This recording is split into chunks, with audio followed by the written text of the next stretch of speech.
Em nosso último vídeo, abordamos o projeto de desmonte e desnacionalização pelo qual vem passando a Petrobras, pelo menos desde a década de 90. No vídeo de hoje, mostraremos como esse projeto continua sendo executado, como a política de preços praticada hoje pela Petrobras é mais uma peça nesse processo, bem como responderemos à questão: quem lucra efetivamente com a política de preços da Petrobras? Vamos lá.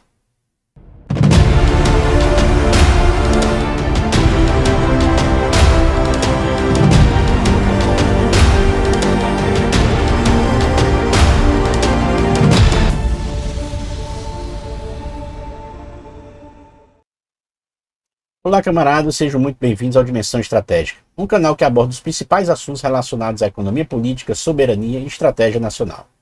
Meu nome é Aquiles Melo e hoje daremos sequência ao nosso vídeo anterior, onde tratamos sobre o projeto de desmonte e desnacionalização pelo qual vem passando a Petrobras. Projeto esse praticado por sucessivos governos desde pelo menos a década de 90. Caso você não tenha visto o nosso vídeo anterior, basta clicar no cartão que vai aparecer aqui em cima, que você será redirecionado diretamente para ele.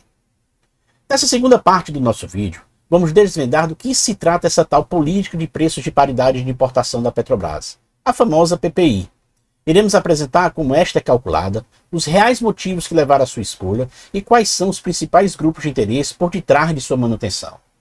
Mostraremos ainda quais as últimas medidas anunciadas pelo governo que até parecem visar solucionar o problema da alta de preços de combustíveis, mas que na verdade apenas transfere indiretamente para nós os custos para garantir a alta lucratividade de seus acionistas.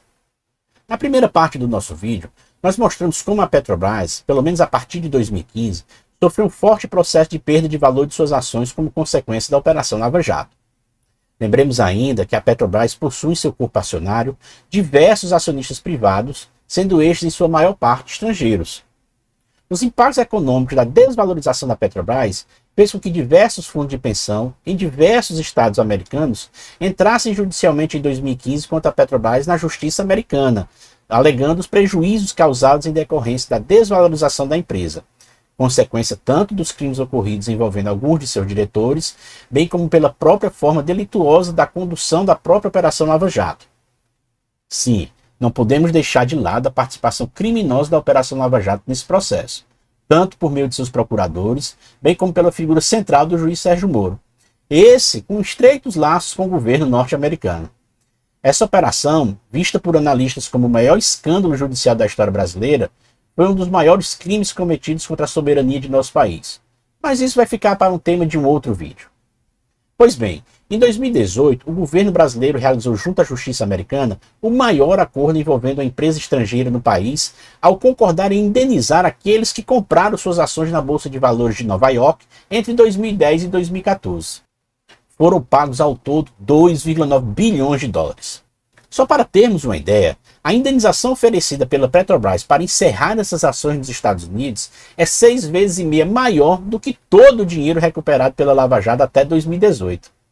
O mais estranho nisso tudo é que os fundos de pensão brasileiros, que foram também prejudicados pelos mesmos motivos aqui no país, não tiveram o mesmo tratamento que tiveram os acionistas americanos. Petros, Previ, Funcef, que são os fundos de pensão da Petrobras, do Banco do Brasil e da Caixa Econômica Federal, respectivamente, também acionaram a Petrobras em 2017, reivindicando o mesmo tipo de indenização paga aos acionistas americanos. Os fundos de aposentadoria brasileiros tiveram ganho no Tribunal Arbitral da B3, mas a Petrobras entrou com pedido de impugnação e o tribunal acabou sendo dissolvido. A indenização paga aos acionistas dos fundos de pensão norte-americanos pelos prejuízos financeiros e o não pagamento aos mesmos acionistas dos fundos de pensão brasileiros nos fornece uma grande pista de quem efetivamente manda na Petrobras. Mas vamos seguir. O modelo da política de preços da Petrobras anterior ao PPI era baseado em uma fórmula que levava em conta tanto o preço do petróleo no mercado internacional, como também o valor de referência no mercado interno, além da cotação do dólar, mas que sempre praticou preços inferiores aos de importação na maior parte de sua história. Com Fernando Henrique Cardoso, após a quebra do monopólio, houve ensaios na tentativa de implantar uma política alinhada dos preços internacionais. Visando a abertura do país para as empresas estrangeiras do setor petrolífero, era interessante para estas que a Petrobras pudesse aumentar os seus preços de forma independente do mercado interno e de seus custos de produção. o que favorecia em muito essas empresas, uma vez que eles não teriam que diminuir a margem de seus lucros para poderem competir com a Petrobras. Após uma breve tentativa nesse sentido, os aumentos dos preços de combustível pela estatal fizeram com que Fernando Henrique recuasse dessa política e voltasse ao modelo controlado, o qual foi seguido por seus sucessores Lula e Dilma. A partir de 2016, com a chegada de Michel Temer ao Planalto, a Petrobras entra em uma nova etapa de seu desmonte. Com um projeto chamado Uma Ponte para o Futuro, projeto este que atendia amplos interesses do sistema financeiro internacional, Temer deu seguimento a um conjunto de contrarreformas que retiraram amplos direitos dos trabalhadores, como foi o caso da PEC do teto dos gastos e das reformas trabalhistas e da Previdência. Mas a Ponte para o Futuro trazia em suas páginas a crônica de uma tragédia anunciada ao colocar em sua página 17, coincidentemente ou não, a seguinte passagem: temos que viabilizar a participação mais efetiva e predominante do setor privado na construção e operação de infraestrutura em modelos de negócio que respeitem a lógica das decisões econômicas privadas, sem intervenções que distorçam os incentivos de mercado, inclusive respeitando o realismo tarifário. Ora, era o anúncio de que não caberia mais à Petrobras definir as regras dos preços de combustíveis. Caberia agora ao ente mercado, leia-se a iniciativa privada, regular os preços dos combustíveis no país. E assim foi feito. Na gestão de Pedro Parente, este já velho conhecido dos governos Collor de Fernando Henrique e agora nomeado por Temer, foi implantada a nova política de preço de combustíveis, a famigerada política de preço da paridade de importação, ou simplesmente PPI. A adoção desta nova regra para a formulação do preço dos combustíveis tinha como pretexto a necessidade de reduzir a dívida da empresa, fazendo com que o foco desta fosse unicamente a exploração do pré-sal. Pelo menos era isso que eles diziam. Na verdade, tudo não passava de um subterfúgio para não só atuar nos processos de privatização e desnacionalização da Petrobras, que estavam por vir, bem como era uma resposta efetiva ao lobby internacional, o qual tratamos no vídeo anterior, realizado tanto pelos investidores estrangeiros, como também pelas empresas estrangeiras do setor petrolífero. Ora, uma política de preços que garantisse os maiores lucros possíveis para os acionistas seria o sonho de qualquer investidor. E foi assim que nasceu a PPI. Vamos agora entender o que significa na prática essa política. A PPI foi implantada em outubro de 2016 e ela define o valor que será cobrado aos distribuidores dos combustíveis. Quanto maior esse valor, mais alto pagaremos por eles na bomba. A produção de combustíveis realizada pela Petrobras consegue suprir em mais de 95% a demanda por gasolina e em mais de 70% nossa demanda de diesel, precisando importar apenas o restante desse combustível. No entanto, para efeito do cálculo do valor a ser cobrado das distribuidoras, a Petrobras computa como se todo o combustível consumido no país tivesse de ser importado, ignorando assim todo o baixo custo da nossa produção. Mais ainda, ela acrescenta a esse valor os custos logísticos até o polo de entrega dos derivados, como fretes marítimos, taxas portuárias, transporte rodoviário, etc. Além de incluir também margem para remunerar os riscos inerentes à operação, ainda que a maior parte deste combustível não passe por todas essas etapas.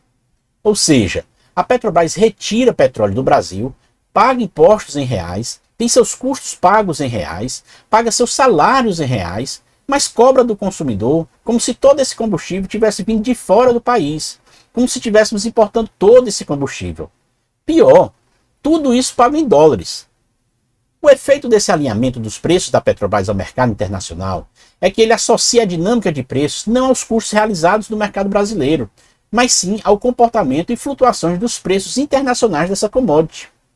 Dessa forma, como o preço no mercado internacional é todo em dólar, não apenas a cotação do barril de petróleo no mercado internacional influencia os valores dos combustíveis, mas a própria cotação do dólar em nossa moeda, a nossa taxa de câmbio. Como o preço do barril do petróleo subiu 49% apenas em 2021, e este cenário vem sendo agravado em virtude da guerra na Ucrânia, houve mais uma disparada de preço do barril no mercado internacional, ainda que nada disso tenha impactado diretamente na quantidade de petróleo e combustível produzidos no Brasil. Além disso, a nossa moeda, o real, foi a 16ª moeda que mais perdeu valor no mundo em 2021, tendo seu valor caído 8,9%. Ou seja, o barril de petróleo em dólares aumentou de preço no mercado internacional, ao passo que nossa moeda se desvalorizou, ocasionando aí um duplo impacto absolutamente desnecessário na política de preço de combustível da Petrobras. Não à toa, as constantes alterações de preço de combustível praticadas pela Petrobras devido ao PPI, que apenas em 2021 reajustou os preços da gasolina 16 vezes e do diesel 12 vezes. Só para a gente ter uma ideia do impacto dessa política, o custo médio de extração de petróleo e produção de derivados da Petrobras em 2021 foi de R$ 115 por barril, mas o preço praticado pela estatal em nosso mercado interno levou em conta um valor 3,5 vezes maior, R$ 416. A diferença paga por nós quando vamos abastecer nosso carro foi de R$ 301 por cada barril comercializado no país ano passado. Isso representa um aumento de 63% acima do valor de 2020, quando o barril custava 255. Agora olha só, vale lembrar que a Petrobras vem tendo redução de seus custos de extração. Isso amplamente noticiado e apresentado pela própria estatal em seus relatórios financeiros. De um ano para o outro, a Petrobras aumentou seus volumes de extração e concentrou a atuação em campos com maior produção e produtividade, como os campos do pré-sal, que são muito mais rentáveis do que os demais. Então, a PPI funciona como um mecanismo para aumentar as taxas de lucro dos acionistas da Petrobras, repassando todas essas variações de preço aos distribuidores de combustíveis, que, por tabela, repassam a nós, consumidores brasileiros, essa diferença. Em termos práticos, a PPI determina que o preço do mercado doméstico de combustíveis precisa acompanhar flutuações que acontecem nos preços de derivados do mercado internacional, ainda que o combustível seja extraído, refinado e consumido no Brasil. É uma completa loucura, mas ela não para por aí.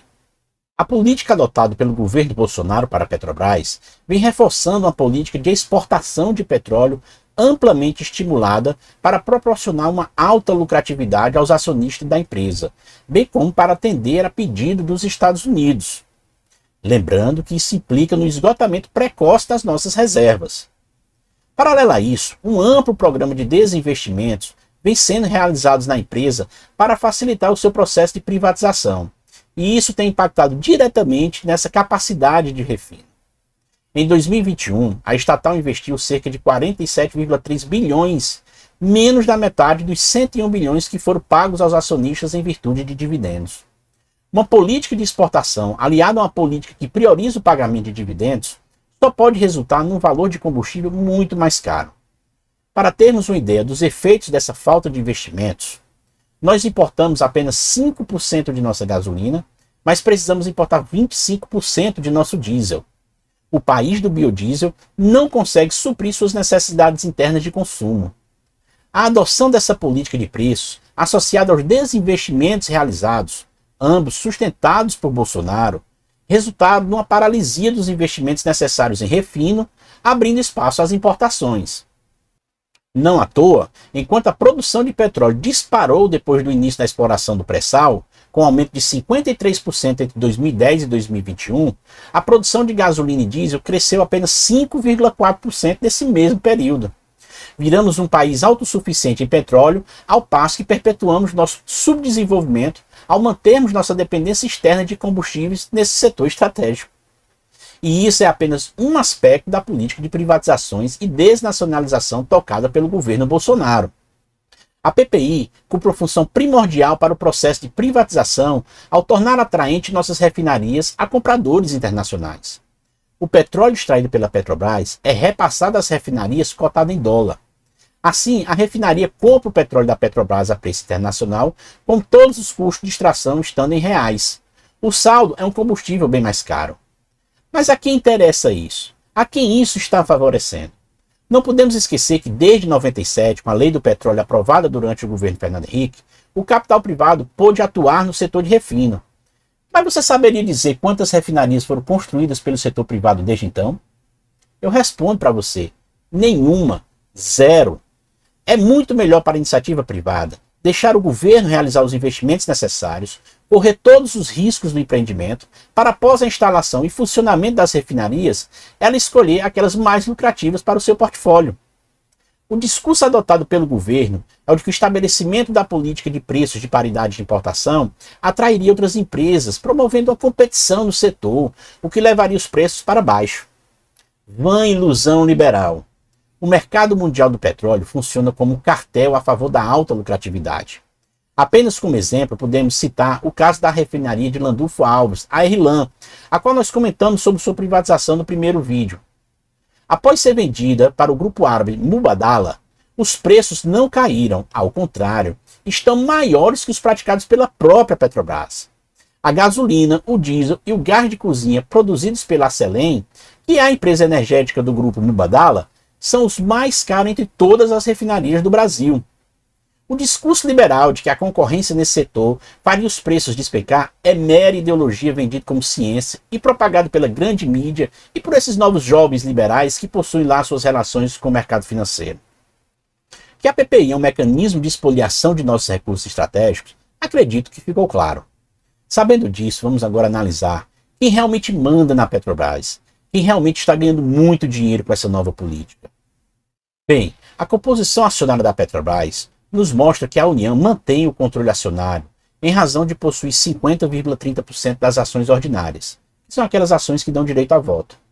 O restante dessas ações, 41,41%, estão majoritariamente nas mãos de investidores estrangeiros, enquanto brasileiros detêm apenas 8,33% das ações da empresa. Por ser o acionista controlador, ou seja, por ser aquele que possui a maior quantidade de ações com direito a voto, o governo tem o direito de indicar a maior parte dos membros do Conselho de Administração da Petrobras. O Conselho de Administração é formado por 11 conselheiros, dos quais 6, a maioria, são escolhidos pelo governo. Ao Conselho de Administração, por sua vez, cabe a escolha do presidente da empresa, este escolhido dentre os membros do Conselho.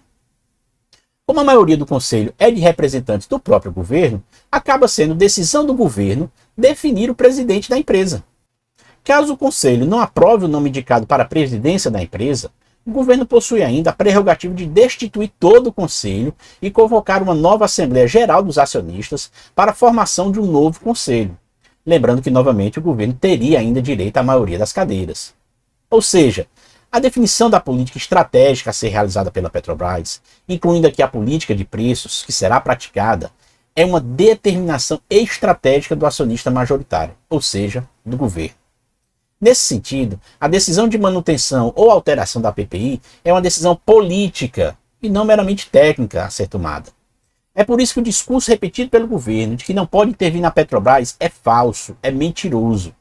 Por detrás desse discurso está o compromisso do governo com os setores do capital financeiro internacional, os quais atuam como os verdadeiros mandantes da empresa. Passemos agora a analisar a quem a política de preços atual da Petrobras está beneficiando. O quadro que vamos a seguir mostra a repartição dos dividendos no primeiro trimestre de 2022. Ao todo foram pagos aos acionistas um valor de 48,5 bilhões, sendo destes divididos da seguinte forma. A União ficou com 13,9 bilhões do total, enquanto aos investidores estrangeiros foram pagos 11,9 bilhões, somados a mais de 9,9 bilhões relativos a ADRs, que são um tipo de recibo para que empresas estrangeiras possam participar do mercado de ações nos Estados Unidos e captar novos investimentos. Para investidores brasileiros foram pagos 8,3 bilhões, enquanto o BNDES ficou com 3,8 bilhões dos dividendos. FMP e FGTS, que são investimentos feitos por brasileiros com seu saldo do FGTS, ficaram com 500 milhões. Bem, como podemos perceber, essa enorme fonte de lucros oriundas da PPI foram direcionadas para dois atores. O primeiro era remunerar os acionistas privados da Petrobras, em sua maioria estrangeiros. O segundo, remunerar a própria União. O que é preciso deixar claro é que todos os recursos que vão para a União são direcionados para o pagamento de juros e serviços da dívida pública.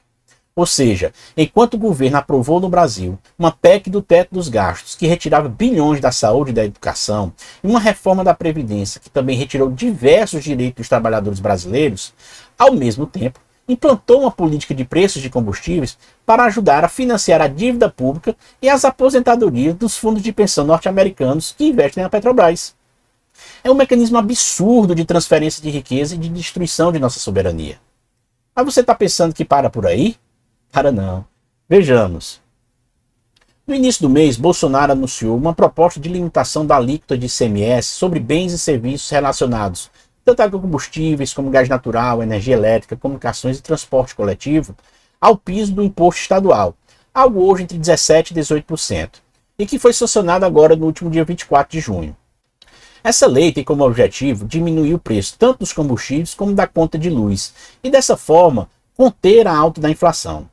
Vale lembrar que estamos em um ano eleitoral, e a inflação afeta diretamente a popularidade do presidente Jair Bolsonaro, diminuindo suas chances de reeleição. O impacto dessa medida nos estados, segundo como se faz, que é o colegiado das secretarias de Fazenda dos estados, seria algo de em torno de 100 bilhões de reais. E aqui está o pulo do gato da estratégia de Bolsonaro. Ao invés do presidente atacar diretamente a fonte de todos os problemas, que é a política de preços da Petrobras, em prol da garantia de alta lucratividade para os acionistas minoritários, ele opta pela construção de um discurso em que a matriz do problema não estaria no alto preço cobrado pela Petrobras, mas sim na carga tributária que sempre incidiu sobre o combustível. Ora, não houve alterações ou majorações na carga tributária que fizessem com que os combustíveis chegassem ao preço que chegou.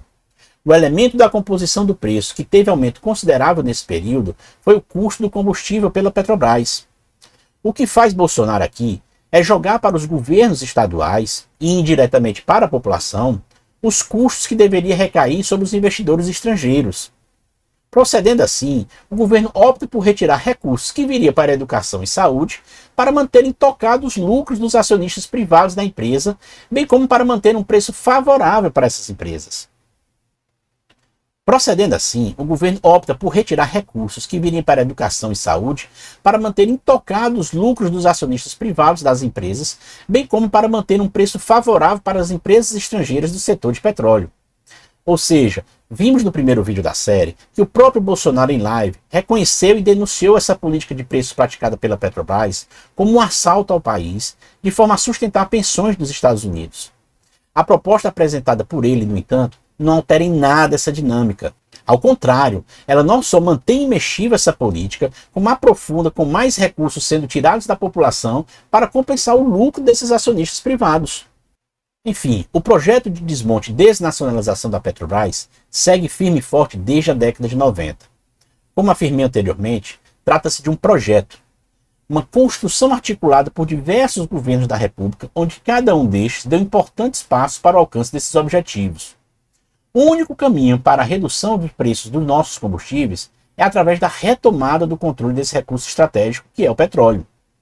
É importante ressaltar que a importância do petróleo não está unicamente dentro da cadeia petrolífera do combustível, mas também na petroquímica, sendo esta responsável por diversos insumos e produtos finais, como roupas, colchões, embalagens plásticas, eletrodomésticos, shampoos, cosméticos, além de insumos para a química fina, utilizados na produção de medicamentos. Mais ainda, até mesmo para a produção de fertilizantes, o petróleo é fundamental. Vale lembrar que o Brasil é dependente em até 95% da importação deste produto, impactando diretamente em nossa balança comercial. Só para a gente ter uma ideia, os ingredientes químicos intermediários para a produção de fertilizantes foram, segundo a ABQUIM, que é a Associação Brasileira da Indústria Química, o principal item da pauta de importação da indústria química brasileira em 2021, tendo sido responsável apenas ele pelo gasto de 7,2 bilhões de dólares. Ou seja, o uso do petróleo está para além de sua utilização como combustível, sendo absolutamente estratégico para a nossa soberania. Obviamente que isso não quer dizer que não se deve buscar desenvolver formas mais limpas de energia ou outras fontes de insumos ecologicamente sustentáveis. No entanto, o desenvolvimento destas tecnologias demanda maiores investimentos em pesquisas, algo que o governo vem praticando justamente o oposto. No curto prazo, não faz qualquer sentido o Brasil ser recordista em exportação de petróleo para posteriormente pegar parte desse saldo e recomprar no mercado internacional os derivados dessa indústria que podem ser produzidos aqui. Isso apenas beneficia o capital comercial que vive dessa importação, aprofundando a dependência externa de nosso país. Por isso, não cabe mais caindo nesse conto da carochinha, da cantilena neoliberal de que o Estado é incompetente ou que a iniciativa privada é o único caminho para sairmos do atoleiro. A enfadonha repetição desse discurso nada mais é do que uma estratégia para pôr em prática o projeto de entrega de nossos recursos e riquezas para os países centrais, contribuindo fortemente para a manutenção de nosso subdesenvolvimento. Como vimos no exemplo da PPI, o interesse privado é unicamente o lucro. A Petrobras perde sua função social, que é a busca pelo interesse público, quando o governo se submete aos interesses privados de seus acionistas e minoritários.